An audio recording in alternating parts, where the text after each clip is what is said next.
Hello everyone, I welcome you all to this incredible platform of Indologus. आज की इस वीडियो में हम top 100 MCQs related to medieval history discuss करने वाले हैं, जो आपके आने वाले कॉम्पिटिटिव एग्जाम्स के लिए काफ़ी ज़्यादा यूजफुल रहेंगे। आप इस वीडियो को as a video for revision use कर सकते हैं because we have tried to cover each and every aspect regarding medieval history in this particular video. तो चलिए अब इस वीडियो को स्टार्ट करते हैं। फर्स्ट क्वेश्चन है हमारा, the Mansabdari system was borrowed from which country? Right answer हो जाएगा इस क्वेश्चन के लिए ऑप्शन नंबर सी, मंगोलिया। तो इंडिया में जो मनसबदारी सिस्टम था, जो मुगल एम्पर अकबर ने इंट्रोड्यूस किया था, तो हमने ये मंगोलिया कंट्री से बोरो किया है, ये आपने याद रखना है। तो देखते हैं, the Mansabdari system introduced by Akbar was borrowed from the country Mongolia. The word mansab is of Arabic origin का ये वर्ड है मनसब, एंड जिसका मतलब होता है रैंक या फिर पोजीशन। और बात यहाँ पर की गई है मंगोलिया की। तो अगर हम बात करें मंगोलिया की कैपिटल की, तो मंगोलिया की कैपिटल उलान बटार में सिचुएटेड है। Next question, in whose times the Mughal Empire reached its territorial climax? Right answer हो जाएगा इसके लिए ऑप्शन नंबर सी, औरंगजेब। तो ऐसा माना जाता है कि औरंगजेब के टाइम पर मुगल एम्पायर अपने क्लाइमेक्स पे पहुंच गया था, यानी हम कह सकते हैं most important part of the Mughal empire was the time period of Aurangzeb, क्योंकि ये Mughal last most powerful Mughal emperor थे। The Mughal Empire reached its territorial climax during the reign of Aurangzeb. He ruled from 1658 to 1707. तो 1707 तक इन्होंने rule किया था और 1707 में इनकी डेथ हो गई थी। तो 1658 से लेकर इन्होंने रूल किया 1707 तक। तो अराउंड 49 ईयर्स इन्होंने रूल किया। तो इनका जो टाइम पीरियड था वो one of the longest time period consider किया जाता है as a ruler under the Mughal history. Next question, which of the following is category in which coins issued by Iltutmish can be correctly placed? Right answer हो जाएगा इस question के लिए option number B, Arabic silver. So Iltutmish was the first Turkish sultan who introduced pure Arabic coins in India. तो first Turkish सुल्तान था इल्तुतमिश, जिसने India में introduce किए थे अरेबिक सिल्वर कॉइन्स। तो simply Arabic coins which were made up of silver. These were introduced by the Turkish ruler Iltutmish. Next question, the Sanskrit poetry of 11th century poet Jayadev became the basis of which of among the following dance forms? Right answer हो जाएगा option number ए, ओडिशी। तो संस्कृत के एक poet थे जयदेव, जिन्होंने काफ़ी famous book लिखी है जिसका नाम है गीत गोविंद। तो इनकी जो बेसिकली इनके जो वर्क्स थे, नोटेबल वर्क्स थे, वो ओडिशी जो एक इंडिया का क्लासिकल डांस फॉर्म है, इसका बेसिस बनता है। So Jayadev was a 12th century poet. He was famous for his writings on love between Radha and Krishna. तो हिंदू गॉड्स राधा एंड कृष्ण की जो लव, उनके जो प्यार के बीच की कहानियाँ थी, they were written in a poetic form by the poet Jaydev. Odissi was inspired from this poetry. तो ओडिशी जो डांस फॉर्म है, क्लासिकल डांस फॉर्म है, ये डांस फॉर्म इंस्पायर हुआ जयदेव की पोएट्री से। Next question, Kalhana's Rajatarangini is written in which language? Right answer हो जाएगा इसके लिए ऑप्शन नंबर बी, संस्कृत। तो कलहण इनकी एक काफ़ी फेमस बुक है, इनका नोटेबल वर्क है राज तरंगिनी, जो संस्कृत लैंग्वेज में लिखा गया है। Kalhana composed a chronicle of the kings of Kashmir in Sanskrit which is known as Rajatarangini. The work consists of 7,826 verses which are divided into 8 books called as तरंग। तो राज तरंगिनी ये 8 पार्ट्स में डिवाइड की गई है और इनको तरंग्स कहा जाता है। Basically you have to remember this कि ये जो बुक है बेसिकली संस्कृत में लिखी गई है। Next question, Tabaqat e Nasiri was written by which of the following authors? Right answer हो जाएगा इसके लिए option number A, Minhaj e Siraj. तो मिनहाज ए सिराज इनकी ये फेमस बुक है तबाकत ए नासिरी। तो Tabaqat e Nasiri was compiled in 1260 CE by the author Minhaj e Siraj and it gives a complete account of Muhammad of Ghor's conquest of India and the history of the Delhi Sultanate up to 1260 CE. तो दिल्ली सल्तनत के बारे में इस book में mention किया गया है। मोर ओवर मोहम्मद गोरी के बारे में भी इसमें इस बुक श्लोक में मेंशन किया गया है। तो दिल्ली सल्तनत की अगर हम बात करें तो इन टोटल 5 डायनेस्टीज़ ने रूल किया था दिल्ली में। उनमें से वो डायनेस्टीज़ का नाम देख लेते हैं। फर्स्ट है गुलाम डायनेस्टी, जिसे स्लेव डायनेस्टी भी कहा जाता है। Then Khilji dynasty, then Tughlaq dynasty, then Lodi dynasty, and then Sayyid dynasty and then Lodi dynasty, and after that Mughals ने रूल किया in Delhi. तो you have to remember this. तो चलिए नेक्स्ट क्वेश्चन देख लेते हैं. The death of Mughal Emperor Aurangzeb occurred at which among the following places? Right answer हो जाएगा इस क्वेश्चन के लिए option number C, Ahmednagar.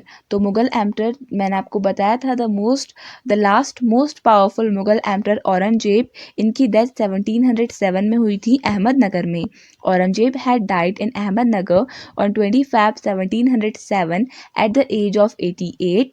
Unlike other earlier Mughals, he was buried in a modest open-air grave in Khuladabad. Next question. During Delhi Sultanate, who established a new department called as Diwan-e-Khairat? Right answer हो जाएगा इसके लिए option number C, Firoz Shah Tughlaq. तो दिल्ली सल्तनत में जो फिरोज शाह तुगलक थे, इन्होंने एक नया डिपार्टमेंट क्रिएट किया था जिसका नाम था दीवान खैरत. काफ़ी बार एग्जाम्स में ये क्वेश्चन रिपीट हुआ है. सो Firoz Shah Tughlaq who belongs to the Tughlaq dynasty for sure. So he established a new department called as Diwan-e-Khairat और द डिपार्टमेंट ऑफ चैरिटी. तो दीवान-ए-खैरत का मतलब था एक department of charity. It was created to take care of orphans and widows. तो orphans और widows यानी विधवाओं और अनाथ बच्चों के लिए एक टाइप से चैरिटी की जा रही थी during the time of Firoz Shah Tughlaq. Firoz Shah Tughlaq died in the year 1388 CE. Next question. Which of the following was called the Prime Minister during the administration of Bahamani Kingdom? तो जो डेक्कन का बहामनी किंगडम था, इसमें जो प्राइम मिनिस्टर थे उनको क्या कहा जाता था? राइट आंसर हो जाएगा इस क्वेश्चन के लिए option number C, that is Wazir e Kul. So the administration of Bahmani kingdom which ruled in the Deccan from 1347 CE to 1527 CE was well organized. Wazir e Kul was the term used for the prime minister during the rule of the Bahmani kingdom. तो आपने याद रखना है Bahmani kingdom जिसने डेक्कन के area में rule किया था, यहाँ पर जो प्राइम मिनिस्टर थे इनको कहा जाता था Wazir e Kul. Next question.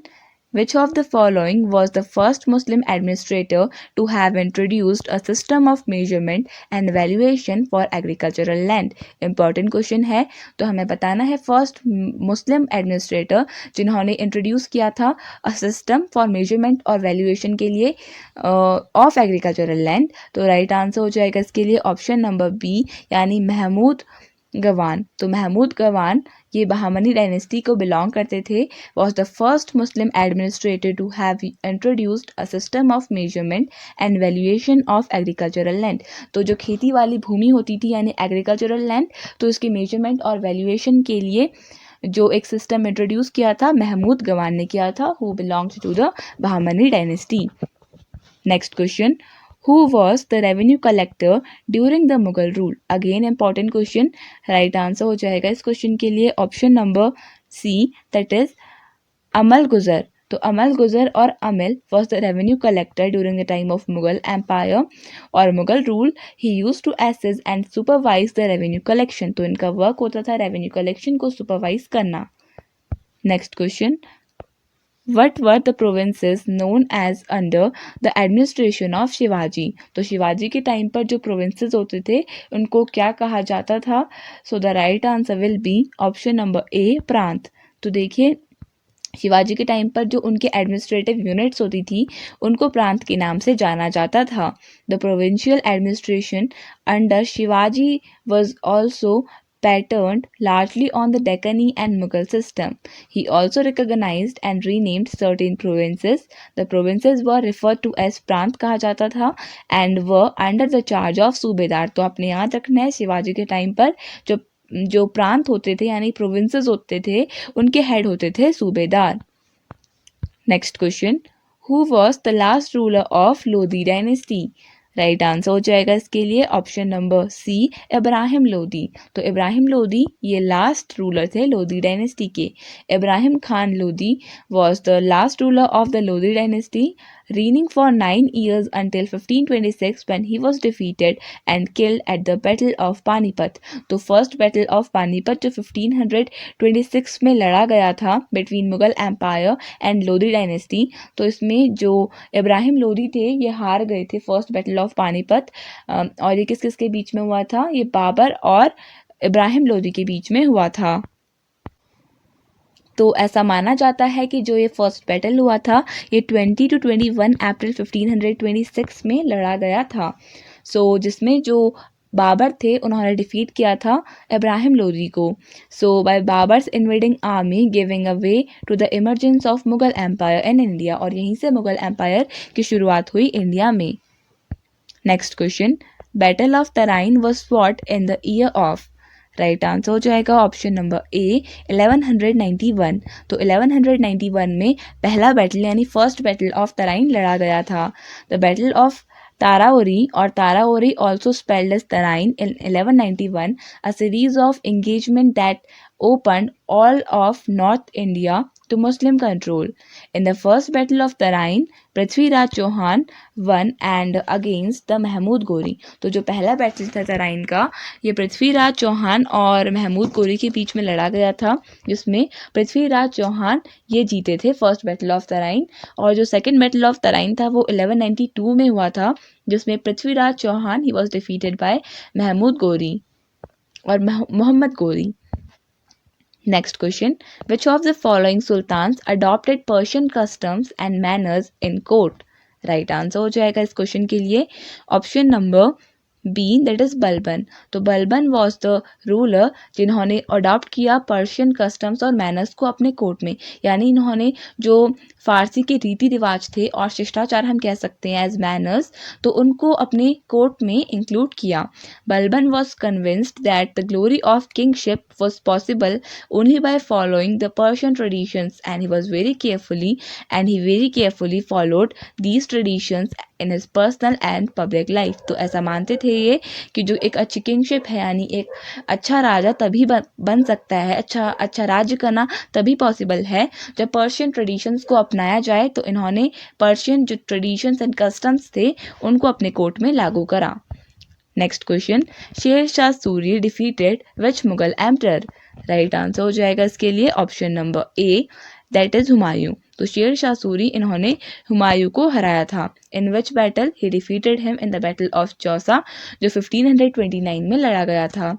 Sher Shah Suri the founder of the Sur empire in north India defeated Mughal Emperor Humayun in the Battle of Chausa which was fought in the year 1539। तो 1526 में बैटल कौन सा हुआ था? पानीपत का। उसके बाद 1539 में बैटल ऑफ चौसा लड़ा गया था। He defeated Humayun again in 1540 after which the Mughal Emperor became a fugitive, यानी कमज़ोर पड़ गया था मुगल एम्पायर आफ्टर इट। तो 1540 में भी हुमायूं को डिफीट किया था शेर शाह सूरी ने। नेक्स्ट क्वेश्चन, और जो हमने अभी डिस्कस किया था the battle between Humayun and शेर शाह सूरी जो 1540 में लड़ा गया था, this was the battle of Kannauj. ये आपने याद रखना है, बैटल ऑफ कन्नौज। और चौसा का कब लड़ा गया था? 1539 में। नेक्स्ट क्वेश्चन, द डैश यहाँ पे हमें ब्लैंक दिया है dynasty which ruled in north India from 1206 to 1290 was established by Qutubuddin Aibak. Right answer हो जाएगा इस क्वेश्चन के लिए option number D, slave dynasty. यानी स्लेव डायनेस्टी या फिर गुलाम डायनेस्टी जिसका जो फाउंडर थे वो थे कुतुबुद्दीन ऐबक, और इसने नॉर्थ इंडिया में 1206 से लेकर 1290 तक रूल किया। Qutbuddin Aibak a former slave of Mohammad Ghori founded the मलमुक जिसको स्लेव डायनेस्टी भी कहा जाता है। It was the first of the 5 unrelated dynasties to rule India's Delhi Sultanate from 1206 to 1290 CE. Next question, which of the following sultans of Tughlaq dynasty issued copper coins instead of silver ones? तो important question है, right answer हो जाएगा इसके लिए option number A, that is Mohammad bin Tughlaq. तो मोहम्मद बिन तुगलक इन्होंने copper coins को introduce किया था इंडिया में इंस्टेड ऑफ सिल्वर कॉइन्स, क्योंकि उस टाइम पे जो सिल्वर कॉइन्स थे वो काफ़ी ज़्यादा यूज़ किए जाते थे और इंस्टेड ऑफ सिल्वर कॉइन्स उन्होंने कॉपर कॉइन्स को यूज़ किया। सो इन 1330 AD Delhi Sultan Muhammad bin Tughlaq issued token currency, that is coins of brass and copper were minted, whose value was equal to that of gold and silver coins। तो जो इसने copper coins को इन्होंने introduce किया था उनकी जो value थी that was equivalent to gold और सिल्वर कॉइन्स। तो आपने बेसिकली इतना रिमेंबर करना है कि जो मोहम्मद बिन तुगलक थे इन्होंने कॉपर कॉइन्स को इंट्रोड्यूस किया था instead of silver coins. Next question, Sikhism was founded in which of the following centuries. Right answer हो जाएगा option number D, 15th to 16th century के बीच में जो सिखिज्म है इसकी फॉर्मेशन हुई थी। Sikhism originated in the Punjab region of Indian subcontinent about the end of 15th century. It is one of the youngest and the major world religions. तो one of the youngest religion consider किया जाता है सिखिज्म को। Around 15 to 16 century के around इसका formation हो गया था। Sikhism is based on the spiritual teachings of Guru Nanak, जो इसके फाउंडर थे, the first guru and the 9 Sikh gurus that succeeded him, और जो लास्ट गुरु थे वो थे Guru Gobind Singh. Next question, which of the following type of tax was collected during the Delhi Sultanate, during the time of Delhi Sultanate। Right answer हो जाएगा इसके लिए option number D, खराज tax. तो खराज टैक्स को लिया जाता था दिल्ली सल्तनत के टाइम पर। Kharaj was a tax on agricultural land under the Delhi Saltanat and its range was 1/3 to half of the produce. तो 1/3 से लेकर half of the total produce का लिया जाता था from the people. Kharaj was mainly imposed on the non Muslim people. तो non Muslims के ऊपर ये टैक्स लगाया जाता था। कौन सा? Kharaj tax, during the time of Delhi सल्तनत। Next question, who built Jama Masjid. Right answer हो जाएगा इसके लिए ऑप्शन नंबर बी, शाहजहां। तो जामा मस्जिद शाहजहां ने कंस्ट्रक्ट करवाया था। Mughal emperor Shahjahan built the Jama Masjid between 1644 and 1656। It was constructed by more than 5000 workers के द्वारा इसे कंस्ट्रक्ट किया गया था। It was originally called as Masjid e जहान नुमा। तो आपने ये याद रखना है इसका ओरिजिनल नेम मस्जिद e Jahan Numa, meaning mosque commanding view of the world. तो ये किसने बनवाया था? शाहजहां ने कंसिडर करवाया था Jama Masjid. Next question, who founded the Pal empire. Right answer हो जाएगा option number D, that is Gopal। So here it must be option D, it should be Gopal, because Gopal was the founder of the Pal Empire। Here it is mentioned about Dharmapal, who ruled in 8th century, was the second ruler of the Pal Empire। So Dharmapal, he was the son of Gopal, who was the founder of this Pal dynasty। So he was the son and successor of the Gopal, who was the founder of the Pal dynasty। Next question, who wrote Akbarnama. Right answer हो जाएगा इसके लिए option number C, Abul Fazal. तो अबुल फजल इन्होंने लिखी थी Akbarnama. Abul Fazal was the author of Akbarnama, the official history of Akbar's reign in 3 volumes. In total इसकी 3 volumes हैं। The book gives the history of Akbar's 4 fathers from Timur to Humayun and Akbar's reign till 602 AD। And Abul Fazal was one of the 9 jewels of the royal court of Akbar. तो अकबर के court के जो 9 रत्न थे उनमें से एक थे Abul Fazal. So here it is written that Timur to Humayun and Akbar's reign till 602 AD। तो बेसिकली जो अकबर का जो रूलिंग पीरियड था दैट वाज फ्रॉम 1556 टू 1605, और इस बुक में अराउंड 1602 तक मेंशन किया गया है। Next question, who wrote Tughlaqnama. Right answer हो जाएगा इसके लिए option B, that is Amir Khusro. तो आमिर खुसरो जिनको तोताए हिंद के नाम से जाना जाता है, हम काफ़ी वीडियोस में डिस्कस कर चुके हैं। तो इन्होंने तुगलकनामा बुक को लिखा है। So Amir Khusro began to write a historic Masnavi named as Tughlaqnama, book of the Tughlaqs about the Tughlaq rulers। Next question, the Qutub Minar was completed by which famous ruler। Right answer हो जाएगा इस question के लिए option number B, Iltutmish. तो आपको पता होगा कि जो कुतुब मीनार है उसका कंस्ट्रक्शन कुतुबुद्दीन ऐबक ने करवाया था, पर इसका जो कंप्लीशन था that was done by Iltutmish. So option B will be the right answer. Qutbuddin Aibak started the construction of Qutub Minar in 1193. Its construction was completed by his son-in-law who was known as Iltutmish. Next question the number of provinces और mandalams in the Chola empire was. तो जो चोला empire था इसमें number of provinces या फिर मंडलम्स जिसको कहा जाता था हमें वो बताना है। The right answer will be option number A 9। तो इन टोटल 9 प्रोविंसेस हुआ करते थे under the Chola empire. The Chola empire was divided into 9 provinces. They were called as the mandalams. Next question. The largest standing army of the Delhi Sultanate directly paid by the state was created by। तो right answer हो जाएगा इस question के लिए option number D that is Alauddin Khalji. तो अलाउद्दीन खलजी इनकी largest standing army थी under the Delhi Saltanat जिसको डायरेक्टली पे किया जाता था by the state. The largest standing army of the Delhi Saltanat which was directly paid by the state was created by Alauddin Khalji. Next question. Who brought the famous Persian painter named Khwaja Abdus Samad to India? Right answer हो जाएगा इसके लिए option number A that is Humayun. तो हुमायूं लेकर आए थे Persian painter Khwaja Abdus समाद को India में। सो द ईरानियन पेंटर्स ये ईरान को बिलोंग करते थे। The Iranian painters were brought by Humayun. और ये कौन कौन थे? मिर सैयद अली और अब्दुस समाद इसमें से एक मैं यहाँ पे मेंशन किया है। Both the painters were the founders of an independent branch of Persian art जिसको पॉपुलरली कहा जाता है Mughal school of miniature painting.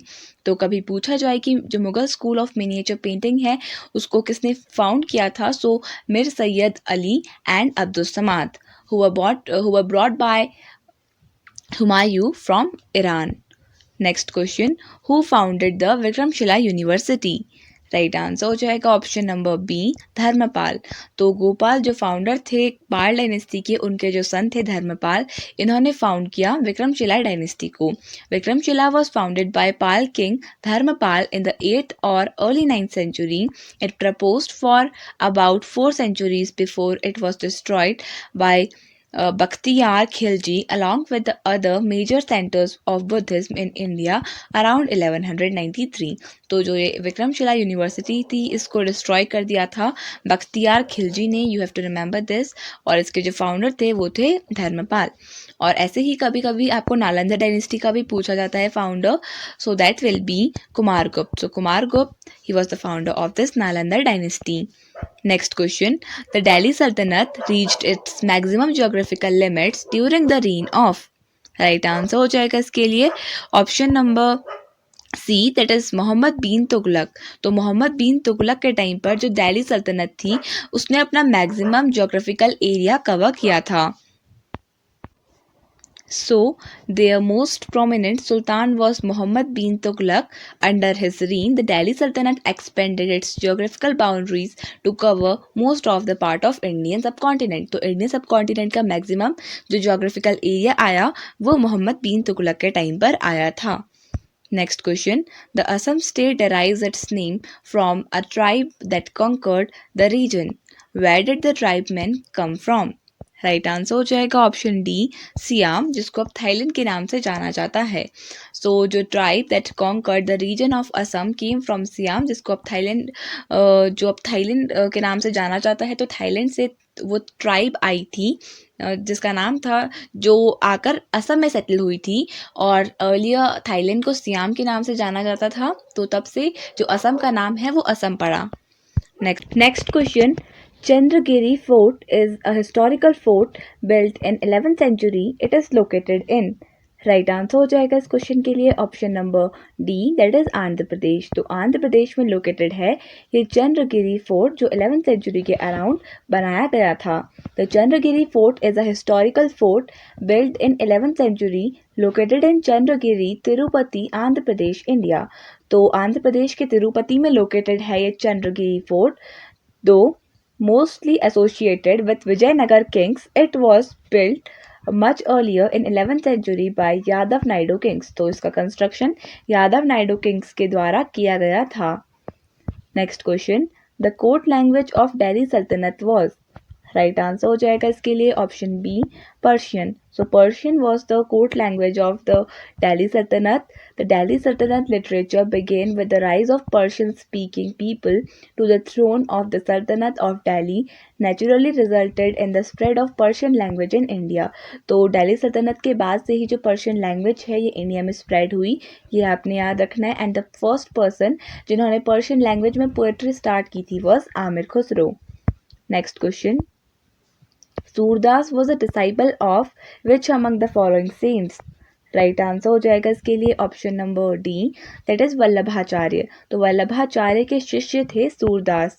Surdas was a disciple of Vallabhacharya and he popularised Krishna cult in north India. यानी कृष्ण के भक्त थे सूरदास और इन्होंने कृष्णा कल्ट हम कह सकते हैं, कृष्णा रिलेटेड भक्ति को स्प्रेड किया नॉर्दर्न इंडिया में. Next question. The Taj Mahal is called as a dream in marble. Which monument is called as a dream in stone? Right answer हो जाएगा इसके लिए ऑप्शन नंबर बी पंचमहल. तो पंचमहल को ड्रीम इन स्टोन के नाम से जाना जाता है. अगर कभी ताजमहल का पूछा जाए तो ड्रीम इन अ मार्बल ये ताजमहल के लिए रेफर किया गया है. The Panchmahal, one of the most famous structures of Fatehpur Sikri, is known as Dream in Stone. It was built by Akbar for Mughal women and ladies. तो मुगल women और ladies के लिए बनाया गया था और इसका कंस्ट्रक्शन अकबर ने किया था. Next question. Who among the following built the famous Alai Darwaza. Right answer हो जाएगा इसके लिए option number A, Alauddin Khalji ने कंस्ट्रक्ट करवाया था अलाई दरवाजा को. So the Alai Darwaja is built by Alauddin Khilji, the Sultan of Delhi in 1311 AD. The Alai Darwaja has a domed entrance which is constructed using red sandstone and is adorned with white marble. तो red sandstone और white marble का use किया गया है इस अलाई दरवाजे में. Basically आपने याद रखना है अलाउद्दीन खलजी ने इसका कंस्ट्रक्शन करवाया, who belong to the Khilji dynasty, और 1311 AD में इसका कंस्ट्रक्शन हुआ. Next question. Name the poet who wrote Prithviraj Raso, a poem describing Prithviraj Chauhan's life. Right answer हो जाएगा इसके लिए option number B Chand Bardai. तो चंद बरदाई ने लिखी है ये famous poem which is called as Prithviraj Raso, जिसमें पृथ्वीराज चौहान की लाइफ को डिस्क्राइब किया गया है. The Prithviraj Raso is a Braj Bhasha epic. तो ब्रज भाषा में लिखी गई है poem about the life of the 12th century Indian king Prithviraj Chauhan. It is attributed to Chand Bardai who is according to the text the court poet of the king. तो पृथ्वीराज चौहान के कोर्ट पोएट थे चंद बरदाई और इन्होंने लिखी है Prithviraj Raso. Next question. Akbar's mausoleum is situated eight. तो अकबर का mausoleum यानी कि अकबर का मकबरा ये कहाँ लोकेटेड है. राइट आंसर हो जाएगा ऑप्शन बी, यानी कि सिकंदरा में लोकेटेड है. It is located at Sikandra in the suburbs of Agra, about 1 kilometre away from the tomb lies Mariam's tomb. तो इनकी जो वाइफ थी मरियम उस जमानी, इनका टॉम्ब लोकेटेड है लगभग 1 किलोमीटर दूर. The wife of the Mughal emperor Akbar and the mother of Jahangir, और ये जहांगीर की मदर भी थी. So Mariam's tomb be located है सिकंदरा के पास. So you have to remember this as well. Next question. Bijapur is famous for its. Right answer हो जाएगा option B, गोल गुम्बाज के लिए फेमस है Bijapur. So Bijapur is largely visited by travelers from all across the world. Also known as Gol Gumbaz, this architectural feature is famous for its massive dome. It is the second largest dome in the world after St. Peter's Basilica in Rome. तो second largest dome है world का, you have to remember this Gol Gumbaz. और first Saint Peters का है जो रोम में located है, जिसका नाम है saint Peter's basilica dome. Next question. Bibi का Maqbara was built by. Right answer हो जाएगा option number B, Azam Shah. तो आजम शाह इन्होंने बनवाया था बीबी का मकबरा. द बीबी का मकबरा यानी the tomb of the lady is a tomb located in Aurangabad, Maharashtra, India. So it was built by Mughal emperor Aurangzeb son. Aurangzeb की जो सन थे Azam Shah, in the memory of his mother. तो अपनी मदर की मेमोरी में इन्होंने बनवाया था ये बीबी का Maqbara. You have to remember this. Next question. Who among the following took greater interest in laying out gardens than others? Right answer हो जाएगा ऑप्शन नंबर बी बाबर। तो बाबर ये काफ़ी ज़्यादा इंटरेस्ट रखते थे गार्डन्स वगैरह में, तो इसके लिए ये जाने जाते हैं। Emperor Babur laid out the classical Mughal style gardens located in a high point in West Kabul, which comprised a series of beautiful landscaped hillside। तो बाबर ये फेमस है अपने गार्डनिंग में इंटरेस्ट रखने के लिए। You have to remember this. Next question. Who was the first Sultan of Delhi to issue regular currency and to declare Delhi as the capital of his empire? Right answer हो जाएगा option number D Iltutmish. तो Iltutmish was the ruler जिसने first time Delhi को as अपनी capital declare किया और regular currency को issue किया। Iltutmish was the first sultan of Delhi to issue regular currency and declare Delhi as the capital of his empire. He was the third ruler of Delhi Sultanat belonging to the Mamluk dynasty. तो Mamluk dynasty यानी slave dynasty का इल्तुतमिश तीसरा ruler था जिसने कुतुब मीनार का construction भी complete करवाया था। Next question. Tulsidas composed his Ramcharitmanas during the reign of. Right answer हो जाएगा ऑप्शन सी अकबर। तो अकबर के कंटेम्पररी थे तुलसीदास। इन्होंने रामचरितमानस को लिखा during the reign of Akbar. Ramcharitmanas was composed at Ayodhya, Varanasi and Chitrakoot में इन्होंने कंपोज की थी। India was under the reign of Mughal emperor Akbar during that period. तो इस पीरियड में Mughal emperor Akbar was the ruler of Delhi. Next question. Who was the author of the book Geet Govind. Right answer हो जाएगा option A Jaydev. तो जयदेव इनकी काफ़ी फेमस बुक है गीत गोविंद, जिसमें इन्होंने बेसिकली राधा और कृष्ण की लव स्टोरीज के बारे में मेंशन किया है इन अ पोएटिक फॉर्म। गीत Govind was composed by the famous 12th century poet Jaydev, in which he wrote that the Geet Govind, which contains information about the Ras Leelas of Krishna in Vrindavan। तो वृंदावन में कृष्ण की रास लीलाओं के बारे में इस जो बुक है गीत गोविंद इसमें वर्णन किया है। Next question. Kandaria Mahadev Temple of the medieval India is dedicated to which lord? Right answer हो जाएगा option A Lord Shiva. Lord Shiva को डेडिकेटेड है Kandaria Mahadev Temple. The Kandaria Mahadev Temple is one of the best examples of temples preserved from the medieval India. In the medieval period of India is the largest of the western group of temples in the Khajuraho complex, which were built by the Chandela rulers. Chandela rulers ने इनका construction करवाया था and जो Kundariya Mahadev temple है ये Lord Shiva से associated है। Next question. Akbar established इबादत खाना एट। राइट आंसर हो जाएगा option number D Fatehpur Sikri में अकबर ने कंस्ट्रक्ट करवाया था इबादत खाना को। Mughal emperor Akbar the Great holds a religious assembly in the house of worship at Fatehpur Sikri. Next question. The biography of Humayun was written by. Right answer हो जाएगा option D Gulbadan बेगम। तो गुलबदन बेगम इन्होंने लिखा था हुमायूं की biography which was known as Humayunama. Akbar asked his aunt to write whatever she remembered about her brother's life. तो अकबर की जो आंट थी यानी हम बुआ कह सकते हैं, तो गुलबदन बेगम ये she was the sister of Humayun जिन्होंने हुमायूंनामा लिखी। Gulbadan Begum took the challenge and produced a document titled as Humayunnama. Next question. Sakhi Sabad and Ramaini were the notable works of. Right answer हो जाएगा ऑप्शन सी कबीर। तो कबीर के नोटेबल वर्क्स हैं साखी सबद और Ramaini. Kabir was a 15th century Indian mystic poet and saint whose writings, according to some scholars, influenced Hinduism's Bhakti movement. His famous writings include his dohas, Sakhi Sabad and Ramani were the notable works of Kabir. तो साखी सबद और रमैनी के लिए जाने जाते हैं कबीर दास। तो ये 15th सेंचुरी के एक काफ़ी ज़्यादा इम्पॉर्टेंट और फेमस पोएट थे जिनकी राइटिंग्स आज तक लोगों को इन्फ्लुएंस करती हैं। Next question. Who among the following was known as nirgun saint and reformer. Right answer हो जाएगा इसके लिए ऑप्शन नंबर ए संत कबीर। तो कबीर दास जी को एज अ निर्गुण सेंट रेफर किया जाता है। Among these options option A will be the correct answer. Kabir is widely believe to have become the first disciple of the bhakti poet saint Swami Ramanand in Varanasi. तो ऐसा माना जाता है कि स्वामी रामानंद के जो पहले डिसाइपल यानी कि पहले जो शिष्य थे वो कबीर दास जी थे। He is known for devotional Vaishnavism with a strong bent to monist Advait philosophy teaching that God was inside every person. तो ऐसा माना जाता है कि ये अद्वैत की फिलॉसफी को फॉलो करते थे, जिसके अंडर ये होता है कि जो भगवान है वो हर इंसान के अंदर वास करते हैं, and he was also a great devotee of Lord Vishnu. Sant Kabir was known as Nirgun saint and reformer. Next question. Who among the following built the largest number of irrigation canals in the Sultanate period? Important question है.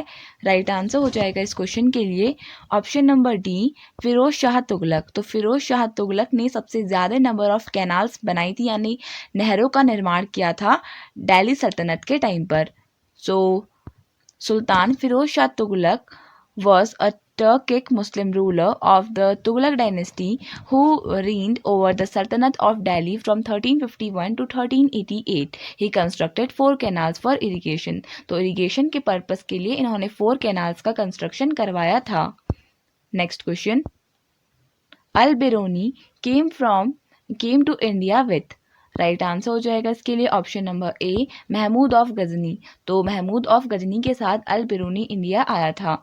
अल Biruni was a Persian scholar who came to India with Mahmud of Ghazni in 10,017 BC.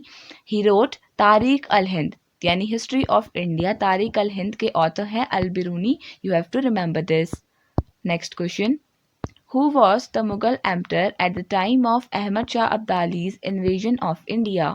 Right answer हो जाएगा option सी, Shah Alam one. तो जब अहमद शाह अब्दाली ने India पर आक्रमण किया था, तो तब मुगल एम्परर थे Shah Alam first. Ahmad Shah Abdali invaded India 7 times from 1748 to 1767. तो 1748 से लेकर 1767 तक अहमद शाह अब्दाली ने इंडिया में 7 बार अटैक किया था. He crossed Khyber pass in December 1747 with 40,000 troops to invade India. India was being ruled by Shah Alam I at the time. तो you have to remember this कि जब अहमद शाह अब्दाली इंडिया आया, sorry not Al Biruni, it was Ahmad Shah Abdali जब India आया, तो India के जो ruler थे, यानी इंडिया में जो मुगल एम्परर थे, वो थे Shah Alam one. Next question. Agra fort was built by whom? Right answer हो जाएगा ऑप्शन नंबर बी, अकबर. तो आगरा फोर्ट का कंस्ट्रक्शन अकबर ने करवाया था. The construction of the Agra fort was started around 1565 when the initial structures were built by the Mughal emperor Akbar. तो Mughal emperor Akbar ने Agra fort का कंस्ट्रक्शन स्टार्ट करवाया था अराउंड 1565, और इसके बाद इसका कंप्लीट कंस्ट्रक्शन इनके जो ग्रैंड सन थे शाहजहां ने करा था. Next question. The Upanishads were translated into Persian by. Right answer हो जाएगा इसके लिए option number B, Dara Shikoh. तो दारा शिकोह इन्होंने जो उपनिषद्स थे ऑफ हिंदू रिलीजन, इनको कन्वर्ट किया पर्शियन लैंग्वेज में. Dara Shikoh subsequently developed a friendship with the seventh गुरु हर राय. तो सिख रिलीजन में जो गुरु होते हैं, उनके जो 7th गुरु थे गुरु हर राय, इनसे फ्रेंडशिप की दारा शिकोह ने. Towards this goal he completed the translation of 50 Upanishads from the original Sanskrit into Persian in 1657, so they could be studied by the Muslim scholars. तो इन्होंने अराउंड 40 उपनिषद्स को ट्रांसलेट किया जो संस्कृत में ओरिजिनली रिटन थे, इनको पर्शियन में ट्रांसलेट किया 1657 में. Next question. Qutub Minar as we find at present was finally rebuilt by. Right answer हो जाएगा इसके लिए option number D, Firoz Tughlaq. तो फिरोज तुगलक ने जो कुतुब मीनार है उसको फाइनली रिबिल्ड किया था, यानी उसमें एक और स्टोरी जोड़ दी थी. The construction of Qutub Minar was started by Qutubuddin Aibak in 1192 AD, और इसका कंप्लीट कंस्ट्रक्शन इनके सन इन लॉ इल्तुतमिश ने करवाया था. After that the minar's top most story, यानी उसकी सबसे टॉप वाली जो स्टोरी है, it was damaged by lightning in 1369 and was rebuilt by Firoz Shah Tughlaq who added another story. Next question. Who built the famous Char Minar of Hyderabad. Right answer हो जाएगा इसके लिए option number B, Mohammed Quli Qutb Shah. तो मोहम्मद कुली कुतुब शाह इन्होंने कंस्ट्रक्ट करवाया था चार मीनार को, जो हैदराबाद में सिचुएटेड है. The Char Minar is a monument in Hyderabad, India. The structure was built in 1591 AD. It is the most famous building of Hyderabad and also one of the most famous buildings in India. तो 1591 में इस structure को build किया गया था और ये India का one of the most important monument count किया जाता है। Next question, who among the following was Akbar's teacher? Right answer हो जाएगा इसके लिए option number D, Abdul Latif. तो अब्दुल लतीफ़ ये था अकबर के टीचर का नाम। So Akbar's teacher Abdul Latif was an Iranian scholar. तो ईरानियन स्कॉलर थे Abdul Latif. You have to remember this. Next question, Moti Masjid in the red fort Delhi was constructed by whom?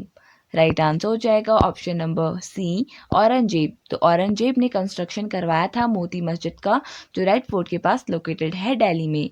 The Moti Masjid is a white marble mosque inside the red Fort complex in Delhi, India. और इसका construction Aurangzeb ने करवाया था। Next question, Pushti Marg is a Vaishnav sect of Hinduism was founded by whom? Right answer हो जाएगा इसके लिए option number C, that is Vallabhacharya. तो वल्लभाचार्य जी ने स्टार्ट किया था पुष्टि मार्ग, जो वैष्णव सेक्ट का पार्ट है। यानी वैष्णव सेक्ट वो सेक्ट होता है जो लॉर्ड विष्णु की पूजा करता है। Pushti Marg the path of grace is a Vaishnav sect of the Hinduism founded by Shri Vallabhacharya ji in around 1500 AD के आसपास इन्होंने इसकी शुरुआत की थी।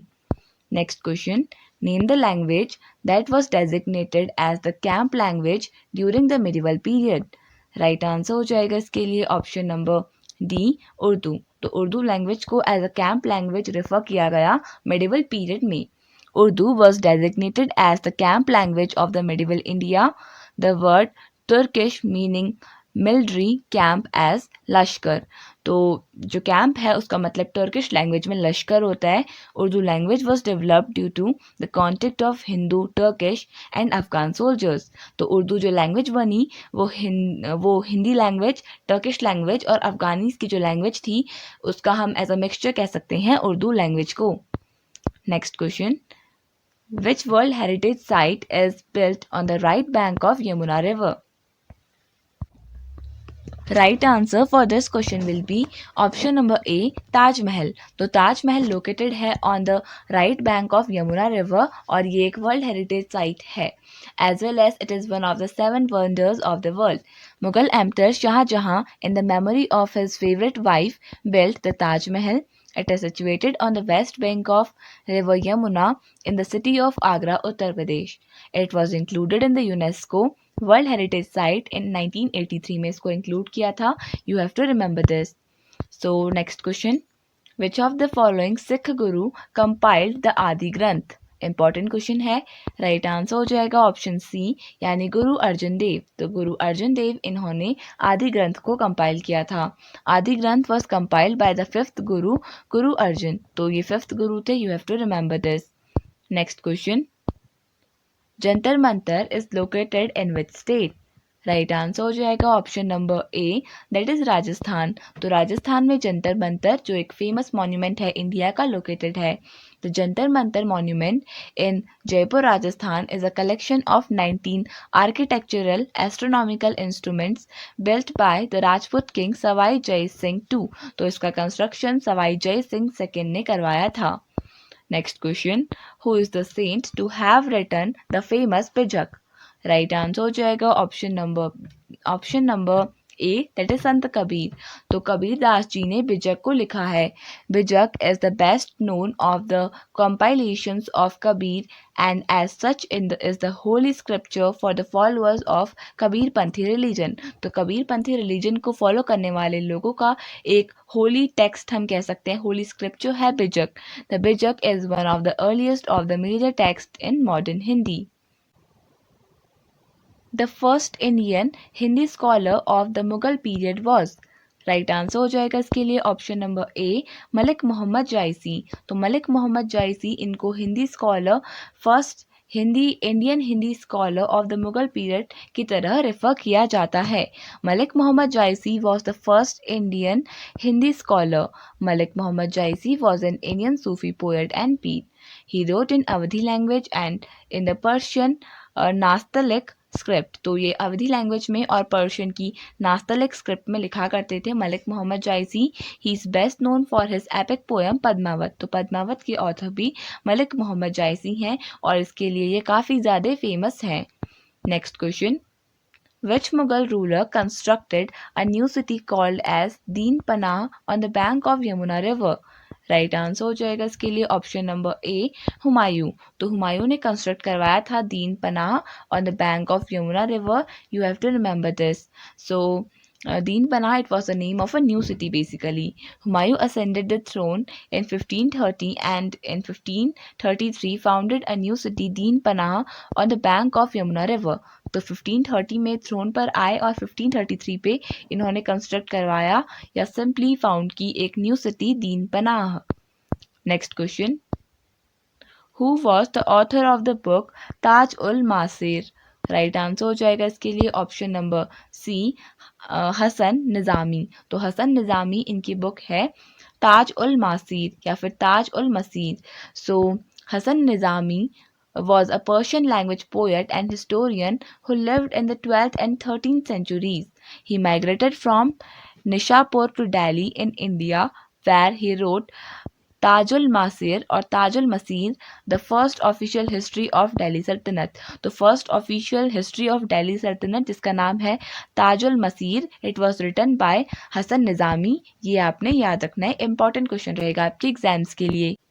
नेक्स्ट क्वेश्चन, हु सेड हनूज दिल्ली दूर अस्त? राइट आंसर हो जाएगा इसके लिए option number A Nizamuddin Auliya. तो निज़ामुद्दीन औलिया की एक फेमस सेइंग है हनूज दिल्ली दूर अस्त, जिसका मतलब ये होता है कि दिल्ली अभी भी दूर है। So Nizamuddin Auliya was most unperturbed and said हनूज दिल्ली दूर अस्त, which means Delhi is yet very far away, जिसका मतलब होता है दिल्ली अभी काफ़ी ज़्यादा दूर है। तो निज़ामुद्दीन औलिया ने ये एक फेमस सेइंग कही थी, ये आपने याद रखना है। Next question, during the reign of which ruler the use of halo और divine lights were started in paintings? Right answer हो जाएगा ऑप्शन नंबर सी जहांगीर। तो जहांगीर के टाइम पर जो डिवाइन लाइट्स थी इनको पेंटिंग्स में डिपिक्ट करना स्टार्ट कर दिया गया था। So option C will be the right answer. And Jahangir was one of the Mughal emperor who was very much interesting in paintings. Next question, Humayun's tomb was built by whom? Right answer हो जाएगा इसके लिए option number B Bega Begum. तो बेगा बेगम इन्होंने construct करवाया था Humayun's tomb.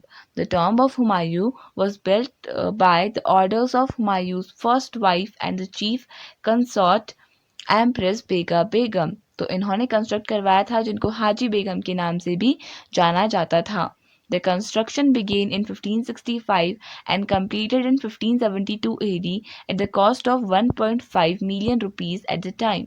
तो 1.5 million rupees की कॉस्ट में इसका कंस्ट्रक्शन करवाया गया।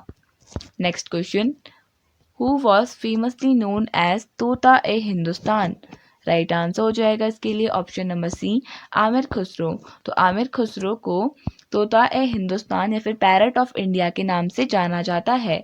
Khusro is acknowledged as one of the four great pillars of 14th century Persian literature. He was awarded the title of तोता ए हिंद यानी कि नाइटिंगेल ऑफ इंडिया या फिर नाइटिंगेल ऑफ इंडिया के नाम से भी इनको रेफर किया जाता है of medieval India. Next question, which sultan of Delhi died while playing chaugan और पोलो? राइट आंसर हो जाएगा इसके लिए option number B Qutbuddin Aibak. तो the answer will be option number B Qutbuddin Aibak who was a general of Mohammad Ghori's Delhi sultanate died as a result of a fall from his horse while playing chaugan. यानी polo खेलते time Qutubuddin Aibak की death हो गई थी। You have to remember this, काफ़ी बार ये question exam में रिपीट हुआ है। Next question, during the reign of which ruler Moroccan traveller Ibn Battuta visited India? Right answer हो जाएगा इसके लिए option number C Mohammad bin Tughlaq. तो मोहम्मद बिन तुगलक के टाइम पर मोरक्कन जो ट्रैवलर था इब्न बटूटा, इसने इंडिया को विजिट किया था। A Moroccan traveller Ibn Battuta visited India during the reign of Mohammad bin Tughlaq. His book Rihla, जिसका मीनिंग होता है the travel log, throws a lot of light on the reign of Muhammad bin Tughlaq as the geographical, economic and social conditions of India. तो इन्होंने अपनी book रहला यानी the travelogue में लिखा था about the economic, geographical and political situations or conditions of our country India. Next question. Which of the following saint wrote Shri भाष्य? Important question है. राइट आंसर हो जाएगा इसके लिए ऑप्शन नंबर ए रामानुज. तो रामानुज ने लिखा था श्री भाष्य को. श्री भगवत Ramanujacarya was a Hindu theologian, philosopher and one of the most important exponents of the Sri Vaishnavism tradition within Hinduism. तो रामानुज ये वैष्णविज्म के फॉलोअर थे. Ramanujacarya himself wrote influential texts such as Bhashya, on which the Brahma Sutras and the Bhagavad Gita और in Sanskrit. तो इन्होंने भाष्य on ब्रह्म सूत्र और भगवद गीता पे लिखे और कौन सी लैंग्वेज पे लिखे? संस्कृत लैंग्वेज पर लिखे. Next question. Who established Chishti order in India? Right answer हो जाएगा इसके लिए option number D, that is Moinuddin Chishti. Moinuddin Chishti इन्होंने चिश्ती ऑर्डर को of Muslim religion, of Islam religion, इसको स्टार्ट किया था इंडिया में मोइनुद्दीन चिश्ती जी ने. So Moinuddin Chishti introduce the Chishti order in Lahore, Punjab and Ajmer, Rajasthan and sometime in the middle of the 12th century CE. तो around 12th century CE के around Rajasthan Ajmer में और लाहौर पंजाब में इन्होंने स्टार्ट किया था चिश्ती ऑर्डर को. Next question. The Buland Darwaza was built to mark Akbar's conquest of? Right answer हो जाएगा इसके लिए ऑप्शन नंबर सी गुजरात. तो गुजरात की जो जीत थी अकबर की, इसको मार्क करने के लिए बुलंद दरवाजा का कंस्ट्रक्शन करवाया गया था. बुलंद दरवाजा और the gate of victory was built in 1601 AD by Akbar to commemorate his victory over Gujarat. It is the main entrance to the palace of Fatehpur Sikri, a town which was located 43 km from Agra, India. तो जो बुलंद दरवाज़ा है ये फतेहपुर सीकरी का entrance gate था और basically इसका जो कंस्ट्रक्शन है वो अकबर की जीत को मार्क करने के लिए किया गया था. Next question. Who among the following was named as Zinda Peer or the living saint in Mughal period? Right answer हो जाएगा इस क्वेश्चन के लिए option number D, that is Aurangzeb. तो औरंगजेब को जिंदा पीर या फिर द लिविंग सेंट के नाम से जाना जाता था. So Aurangzeb was called as the zinda pir और the living saint in the Mughal India. Next question. Which of the following Mughal buildings is said to possess the unique feature of being exactly equal in length and breadth? Important question है. Right answer हो जाएगा इसके लिए option number C, that is Taj Mahal. तो ताजमहल एक ऐसी Mughal building है, मुगल्स द्वारा कंस्ट्रक्टेड एक ऐसी बिल्डिंग है जिसकी जो लेंथ है और ब्रेथ है वो ऑलमोस्ट इक्वल है. So the Taj Mahal was built by the Mughal Emperor Shahjahan ने इसका कंस्ट्रक्शन करवाया था in the memory of his beloved wife नूर जहाँ. It was designed by उस्ताद अहमद लाहौरी. ये आपने याद रखना है, Ahmad Lahori. The dome of the Taj has exactly same height and length of base, that is 35 meters. Next question. Buland Darwaza is the main entrance to which palace? To the palace at. Important question है. Right answer हो जाएगा option C, Fatehpur Sikri का जो main entrance है that is Buland Darwaza. The gate of the magnificence, so it should be option number C. So the gate of the magnificence is situated at the entrance of the palace of Fatehpur Sikri. It was built by Mughal Emperor Akbar in 1601 AD to celebrate his victory over Khandesh, Gujarat and Ahmednagar in Deccan. तो इस victory को remark करने के लिए इस बुलंद दरवाजे का कंस्ट्रक्शन करवाया गया. It is situated at Fatehpur Sikri, Uttar Pradesh. तो option number C will be the right answer, not A. Next question. Bibi का Maqbara is located in India at? Right answer हो जाएगा ऑप्शन बी, औरंगाबाद. तो औरंगाबाद महाराष्ट्र में लोकेटेड है बीबी का मकबरा. द बीबी का Maqbara is a tomb located in Aurangabad, Maharashtra, India. It was built by Mughal emperor Aurangzeb son Azam Shah in the memory of his mother. तो ऐसा माना जाता है कि जो बीबी का मकबरा है इसका जो इसको कमीशन किया था स्टार्टिंग में औरंगजेब ने, बट फाइनली इसका कंस्ट्रक्शन करवाया था औरंगजेब के बेटे आजम शाह ने. Next question. the most learned medieval Muslim ruler who was well versed in various branches of learning, including astronomy, mathematics, and medicine was? Right answer हो जाएगा इसके लिए option number C, that is Mohammad bin Tughlaq. The most learn medieval Muslim ruler was a well versed in various branches of learning including astronomy, mathematics और medicine में काफ़ी ज़्यादा ये आगे थे, काफ़ी ज़्यादा एजुकेटेड थे इन दीज फील्ड्स. और and he was Mohammad bin Tughlaq, इनके बारे में मैंशन किया गया है.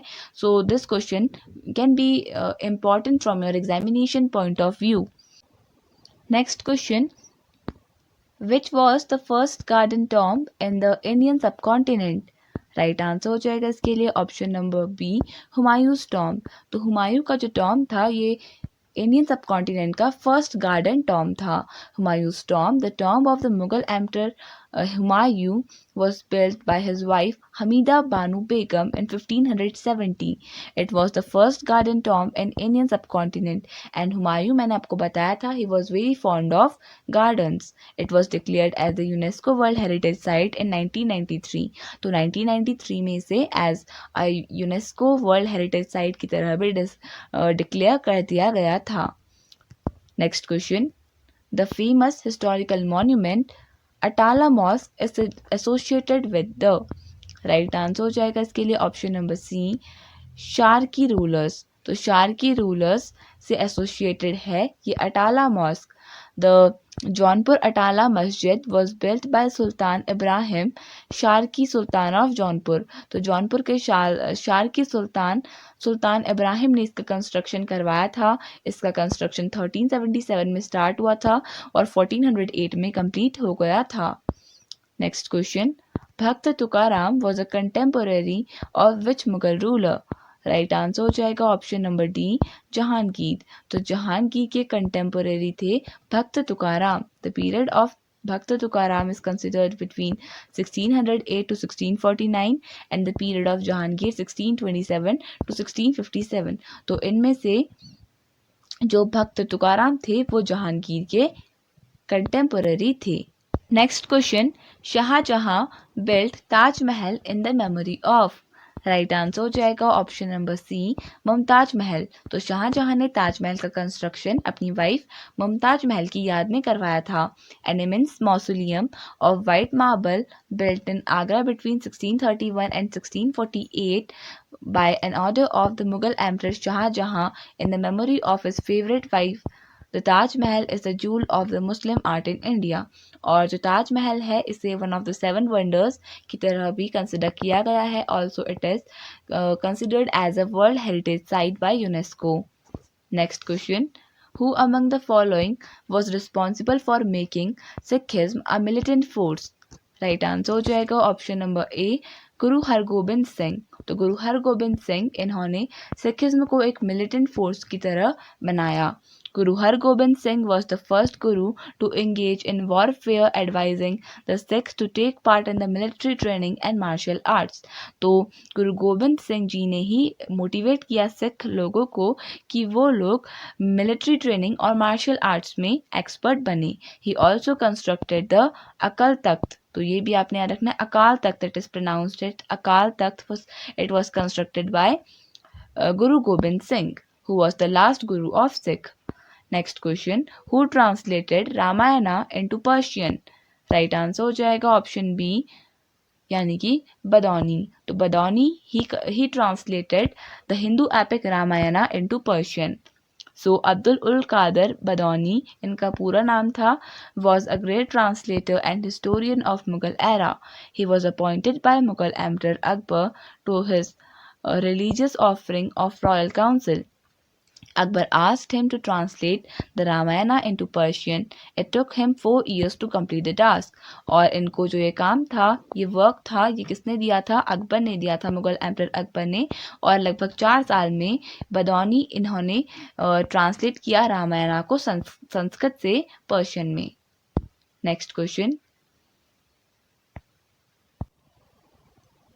Next question. Who among the following sultans of Delhi introduced the token currency? Right answer हो जाएगा इसके लिए option number C, Mohammad bin Tughlaq. तो मोहम्मद बिन तुगलक इन्होंने टोकन करेंसी को इंट्रोड्यूस किया था दिल्ली में। Token currency system was introduced by Muhammad bin Tughlaq in India. Muhammad bin Tughlaq is known for his active interest in experimenting with the coinage. तो coins के field में काफ़ी ज़्यादा एक्सपेरिमेंट करने के लिए मोहम्मद बिन तुगलक जाने जाते हैं। Next question, Ghazni was a small principality located in which country? Right answer हो जाएगा option number D, Afghanistan. Next question, who built the Khajuraho temples? Right answer हो जाएगा इसके लिए option number D, Chandela Rajput. तो खाजुराहो टेम्पल्स इनका कंस्ट्रक्शन चंदेला राजपूत ने करवाया था। The temples of Khajuraho were commissioned by the Rajput rulers of Chandela dynasty who ruled over the central India from 10th to 13th century CE. तो चंदेला डायनेस्टी ने कंस्ट्रक्शन करवाया था, आपने याद रखना है, खाजुराहो टेम्पल्स का। और खाजुराहो टेम्पल्स ये कौन से स्टेट में लोकेटेड है? तो खाजुराहो टेम्पल्स ये मध्य प्रदेश में लोकेटेड हैं। तो देखते हैं नेक्स्ट क्वेश्चन।